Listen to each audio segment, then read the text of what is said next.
J'ai un petit reportage à vous présenter. Monsieur Champagne de Radio-Canada.ca qui a mis en ligne un petit truc et on va le regarder, puis après ça, on en parle parce que j'ai des détails à vous communiquer. Mais temps des fêtes, qu'est-ce qu'il y a sous le sapin des fois? Bon, la crèche, le village et des petits trains.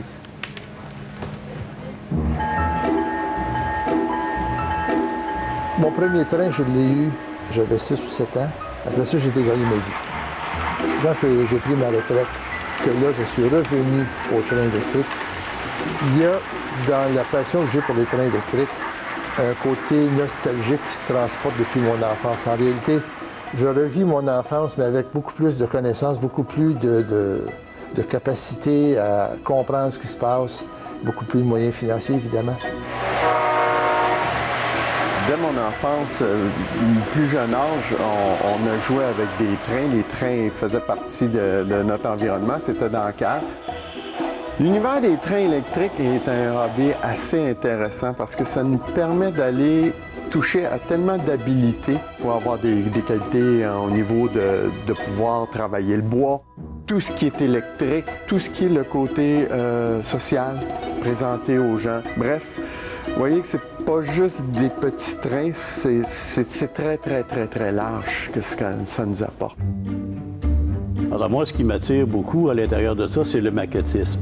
C'est tout ce qu'on fait autour du train. Le train, les rails qui passent à travers une ville ou un village qu'on a construit donnent une vie à la maquette. Parce qu'on fait tout à partir de rien, là. On a un espace défini qu'il faut bâtir complètement. Alors, tout cet aspect de bâtir est quelque chose qui m'a toujours passionné. La faculté d'émerveillement que les enfants possèdent a tendance à diminuer avec l'âge. Je suis content que ma faculté d'émerveillement soit demeurée, puis c'est ce que je souhaite aux enfants que je rencontre. Via Rail annonce l'arrivée du train numéro 601 en provenance de Montréal. C'est beau! C'est magique! C'est de toute beauté. C'est Vincent Champagne de Radio-Canada.ca qui a mis ça en ligne hier, mais il m'avait écrit avant pour dire « Je mets ça en ligne vendredi, ça te tente-tu? » Ben oui, ça me tentait certain. Alors, c'est Vincent Champagne qui a produit ça. Vous pouvez le revoir sur Radio-Canada.ca. Ça se passe à l'Hôtel de Ville de Blainville. Pour ceux qui se demandent c'est où, parce que vous n'êtes pas de Blainville, peut-être, c'est facile à trouver sur le web. C'est au 1000 chemin du Plan Bouchard. Tout le temps des fêtes jusqu'au 5 janvier, il y a Galerie d'art de Blainville, donc à l'Hôtel de Ville, où on a cette exposition. Ça dure jusqu'au début de janvier et il y a des journées d'animation, en particulier le 28 décembre et le 4 janvier. Merci beaucoup, M. Champagne.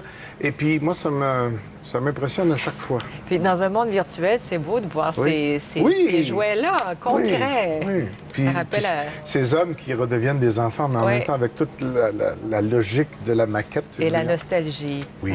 Oui. En voiture, en board, il est presque 6 heures. Vous regardez RDI Matin Week-end édition festive du temps des fêtes et pré-Sochi aussi, vous allez voir. Et vous allez voir passer aussi tous ces invités qui s'en viennent, dont Mme Lambert, Nathalie Lambert, qui sera avec nous vers 7h15.